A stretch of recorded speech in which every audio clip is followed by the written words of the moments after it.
There is a man sitting in a small room right now. He has been in that room for over 30 years. He eats, sleeps, and wakes up in that same room, day after day, with nothing but time on his hands. And for all those years, 35 of them, he has been saying the exact same thing. I didn't do it. His name is Oscar Franklin Smith. And the story of his life, his marriage, and the single night that changed everything is one of the most talked about cases in the history of the state of Tennessee. But here is what makes this story different from anything you have heard before. On the morning of May 22nd, 2025, Oscar Smith, now 75 years old, wearing a yellow prison uniform, was strapped to a gurney inside a maximum security prison in Nashville, Tennessee. And even in those final moments, as the room fell completely silent, he looked at the people watching him and said these words out loud. Somebody needs to tell the governor. The justice system doesn't work. Then he closed his eyes. Now, before we tell you what happened next, we need to take you all the way back to the beginning. Because to understand where this story ends, you first have to understand how it started. And it started not with a crime, not with a courtroom, not with a prison cell. It started with a woman named Judy. Well, if you are new here, subscribe right now, because this story is only going to get more intense from here. Hit that subscribe button and make sure you do not miss a single second. Judith Lynn Roberts was a regular woman living a regular life in Nashville, Tennessee. She worked as a waitress at a Waffle House, the kind of person who showed up to work on time, smiled at strangers, and took care of her family. She already had 2 sons from a previous relationship. Their names were Chad and Jason Burnett. Chad was the older one, full of energy, at the age where he was about to start learning how to drive. Jason was younger, known by those who loved him for the pure joy in his laughter. Judy was a mother first. Everything else came second. Somewhere along the way, she met a man named Oscar Smith. Oscar was a working man. He had a job. He could carry a conversation. And in the beginning, he seemed like someone who could fit into Judy's world. The two of them got married in 1985. A year later, Judy gave birth to their twin boys. And for a moment, it looked like things might work out. But things were not what they seemed. Behind closed doors, the marriage was something very different. And the people closest to Judy began to notice. There were signs, quiet at first, then louder. There were arguments. There were moments that frightened the children. There were things that happened inside that house that no one outside it fully knew about. Not yet, anyway. By June of 1989, Judy had made a decision. She had decided to leave Oscar Smith. The separation was official. A divorce was in process. And 2 aggravated assault warrants had been filed. One for what had been done to Judy, and one for what had been done to her son Jason. Oscar Smith was now a man on the outside of the family he had once been part of, and the people around him began to notice something unsettling about the way he was handling it. He was not sad. He was not broken. He was angry. Speech balloon, we want to hear from you. Drop a comment below right now. What do you think happens next? Can you feel where this story is going? Tell us. Now, here is where this story takes its first unexpected turn. While Judy was trying to move on with her life and protect her boys, Oscar Smith was doing something that nobody would find out about until much later. He was talking to people at work, having conversations that, at the time, his coworkers probably thought were just talk, just frustration, just a man blowing off steam. But they were not just talk. What he said to those coworkers, and what they would later be forced to repeat out loud, in a courtroom, in front of a judge and jury, would become one of the most chilling pieces of evidence ever presented in a Tennessee murder trial. And then came the night of October 1st, 1989. It was a Sunday. Judy and her boys were at home on Ludi Street in Nashville. The city was quiet. It was the kind of night where nothing unusual was supposed to happen. Neighbors going about their evening. Lights in windows. A normal night. And then a call came in to a Nashville police dispatcher. It was from inside Judy's house. On the other end of the line, there was chaos. A young voice, desperate and terrified, managed to get out 2 words before the line became difficult to understand. Help me. And then, somewhere in the background of that call, another voice, also young, also panicked, yelled something that would echo through this entire case for the next 36 years. 3 words. Frank, no? God help me. Frank. That was the name Oscar Smith went by. Not Oscar. Frank. His middle name. The name everyone in his life called him. Police were sent to the house.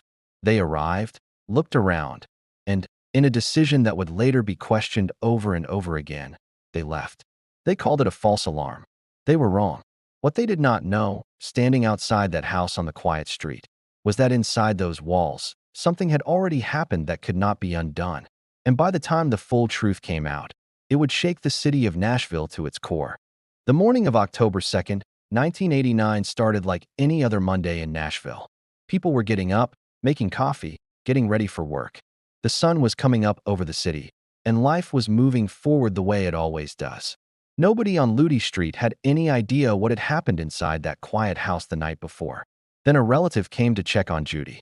What they found when they walked through that door was something no one should ever have to see. And within minutes, the phone lines to Nashville's homicide unit were ringing. Captain Mickey Miller was one of the first detectives to arrive. He had been doing this job for years. He had walked into many difficult scenes. He had seen many things that most people never will. But what he saw inside that house on Ludi Street that morning, he would never forget it. It was one of the bloodiest crime scenes, he would later say. Not with drama, not to impress anyone, just the plain truth of a man who had seen too much that day. Judy Smith, 35 years old. Her son Chad, 16. Her son Jason, 13. All three of them gone. The house told a story, not in words, but in details. A broken table leg. A phone ripped clean out of the wall. Evidence that someone had tried to clean up afterward. Evidence of a struggle. Evidence that the people inside that house had fought back, hard, before it was over. And then the detectives noticed something else. Something small. Something that, on its own, might have meant nothing. But in the hands of investigators who knew what they were looking for, it meant everything. On the sheet next to Judy's body, there was a handprint. A single handprint, left behind in the chaos of that night. And this was not just any handprint. Because whoever left it was missing 2 fingers. Not all 5 fingers were there. 2 of them, gone from the knuckle up, had left no mark at all. Captain Miller looked at that handprint and felt something shift in his chest. Because he already knew someone who was missing exactly those 2 fingers. Oscar Franklin Smith had lost them years earlier in a workplace accident involving heavy machinery. And that handprint, that single piece of evidence, fit his hand like a puzzle piece snapping into place. But the detectives did not stop there.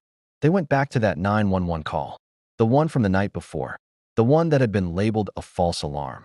They listened to it again, this time with different ears. The audio was not clean. It was hard to make out exactly what was being said. So they did something unusual. They took the tape to an audio engineer at a local radio station, someone who worked with sound for a living, and asked him to clean it up. What came through after that cleanup was the kind of thing that makes a room go completely silent. 2 young voices, terrified, desperate, and in the background, unmistakably, the name Frank. Chad Burnett, 16 years old, crying out the name of the man he knew. The man who had been in his life for years. The man his mother had married. The man who had hurt his brother. The man who was now inside that house. No, Frank. God help me. That recording would eventually be played in a courtroom. And when it was, not a single person in that room moved. But detectives still needed more. A handprint. A voice on a tape. These were powerful, but they needed to build a full picture. So they started talking to people. Coworkers at Judy's job at the Waffle House. Friends. Acquaintances. People who had been around both Judy and Oscar in the months leading up to that October night. And what they heard shocked even the most experienced investigators on the team. Multiple people, not 1, not 2, but several, said that Oscar Smith had talked about wanting Judy dead. Not as a figure of speech. Not as a frustrated comment in the heat of an argument. He had approached coworkers and asked them, directly and with full seriousness, whether they would be willing to help him kill his wife. Oscar Smith had taken out life insurance policies on Judy, Chad, and Jason. All 3 of them. And the beneficiary on those policies was Oscar Smith himself. Bell, if this story is keeping you on the edge of your seat, you are not alone. Subscribe so you never miss a story like this. New videos every week. Hit subscribe right now. Detectives had their suspect. Within just a few days of beginning the investigation, they had gathered enough to bring Oscar Smith in for questioning. He sat across from Captain Miller in that interview room and did something that Miller would talk about for the next 35 years. He stayed completely calm. No shaking hands. No tears. No raised voice. No panic. His blood pressure, by all visible signs, did not go up a single point. He sat there, looked the detective in the eye, and answered questions the way a person might answer questions about what they had for dinner. Miller later recalled looking into Oscar Smith's eyes during that interview and feeling something he had never quite felt before in all his years on the job.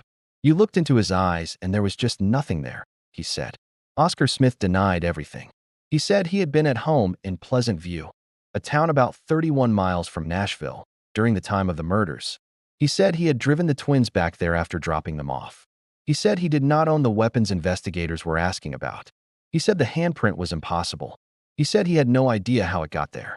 He said he was being framed. He had an alibi. He had witnesses who backed his story. But investigators had a witness of their own. Someone who had no connection to either side of this story. A disinterested neighbor who had seen something that night and had no reason to lie about it. That witness placed Oscar Smith's car in Judy's driveway at almost exactly 11 o'clock at night. 22 minutes before that 911 call went out, Oscar Smith was arrested.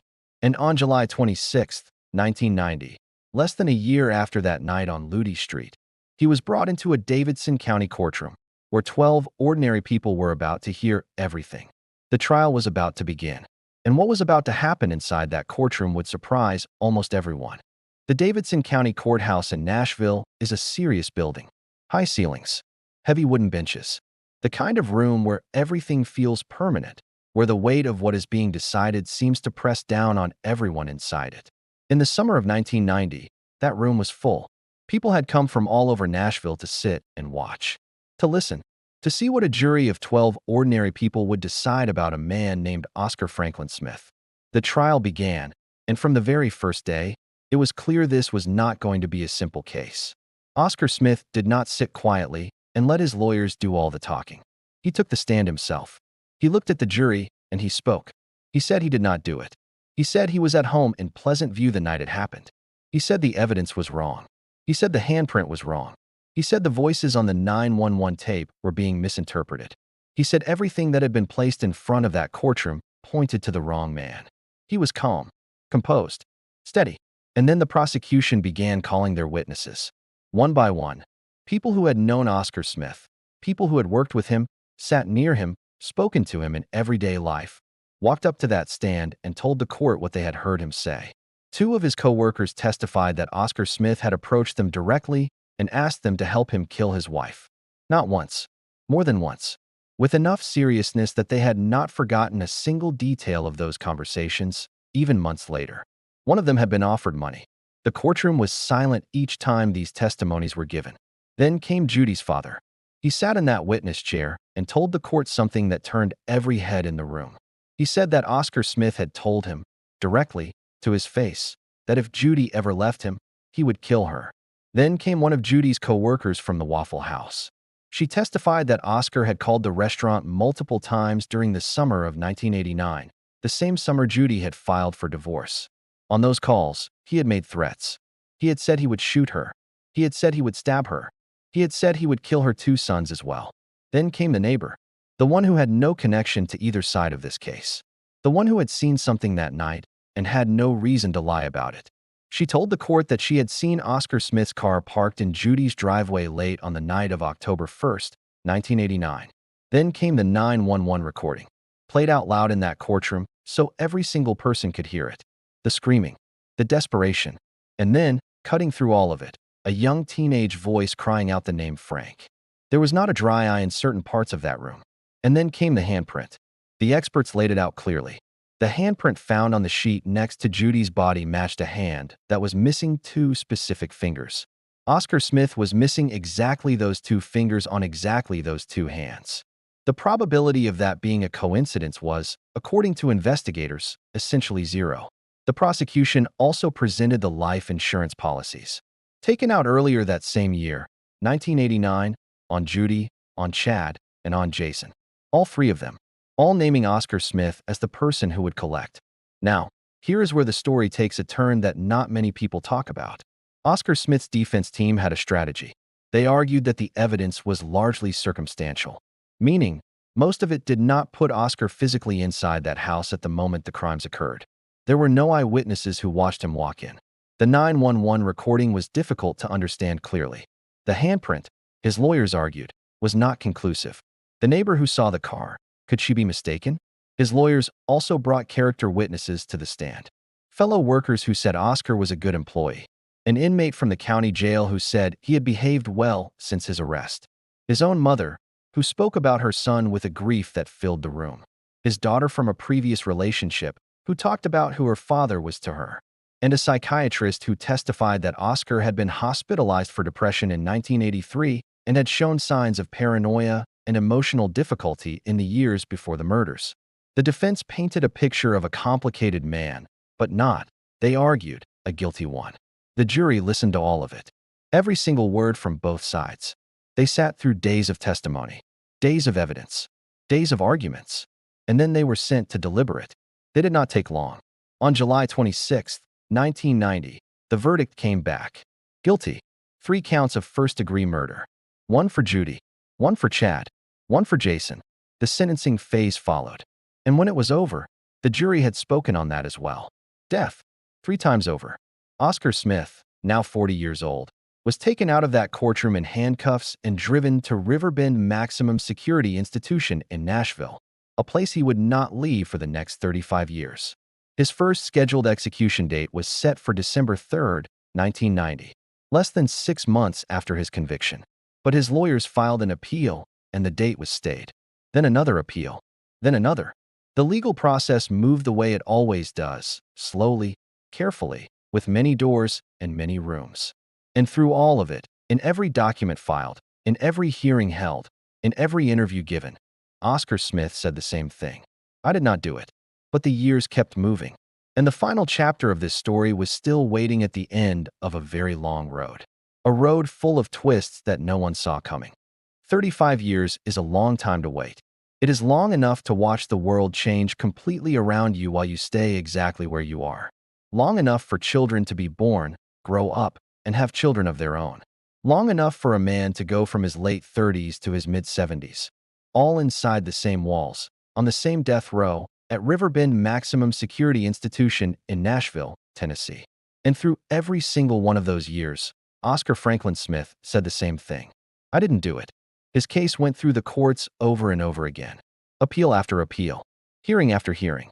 Each time, his lawyers found new angles, new arguments, new reasons why the case should be looked at again. And each time, the courts reviewed everything and came back with the same answer. The conviction stands. Then came the DNA. In the years after the original trial, science had moved forward in ways that detectives in 1989 could not have imagined. DNA testing, the ability to identify a person from microscopic traces of biological material, had become one of the most powerful tools in the entire justice system.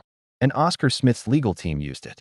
They requested that the evidence from that night in 1989 be tested using these modern techniques. And when the results came back, they found something unexpected. On one of the weapons believed to have been used in the murders, there was DNA. Not just any DNA. DNA from an unknown person.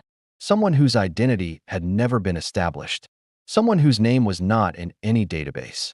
Someone who, as far as the science could determine, had no known connection to anyone in the case.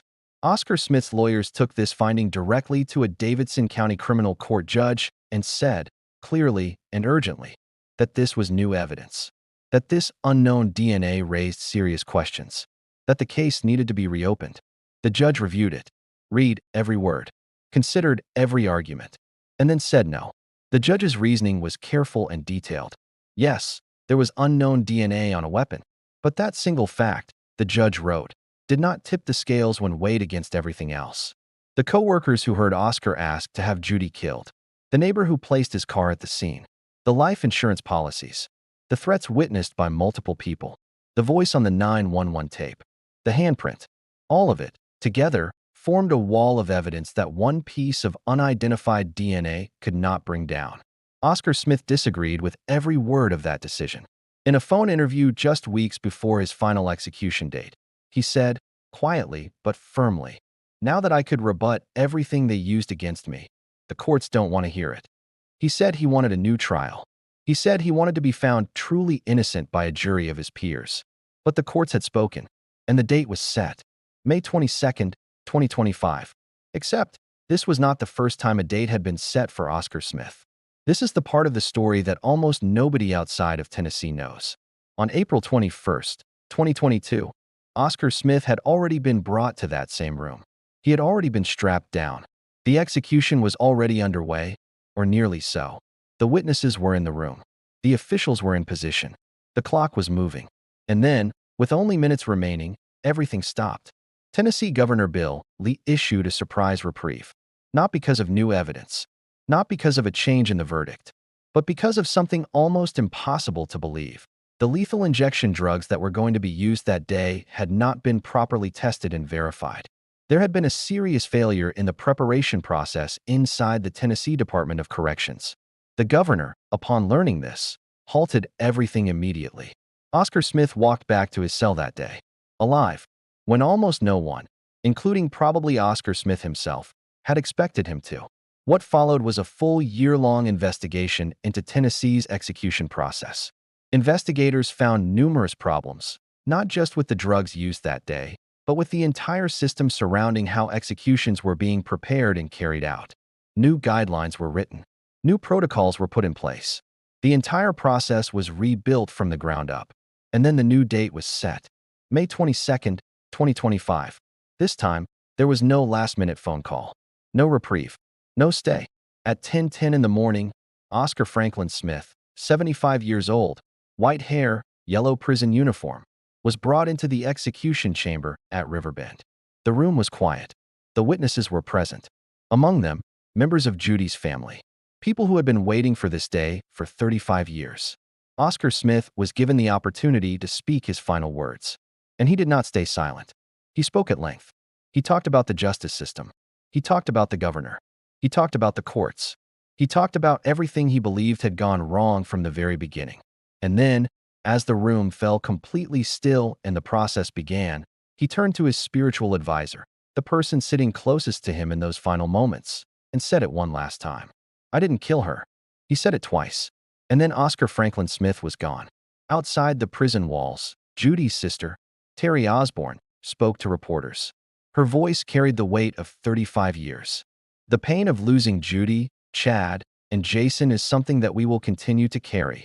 Tennessee government," she said. She spoke about missing Judy's voice, about the excitement of planning Chad's driving lessons, about the pure joy of hearing Jason's laughter, a laugh that had been silent since October 1st, 1989.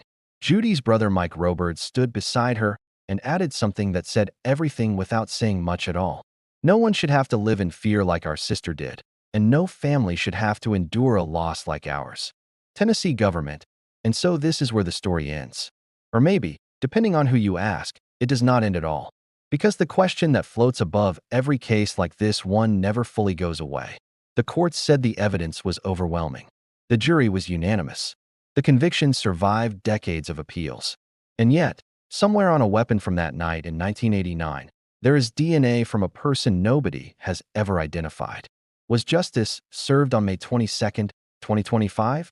Most of the legal system says yes. Oscar Smith's supporters say no. The family of Judy, Chad, and Jason say that after 35 years, they finally have peace. What do you believe? That is the question this story leaves behind. Not wrapped up neatly with a bow. Not simple. Not easy. Because the hardest cases, the ones that stay with you, never are.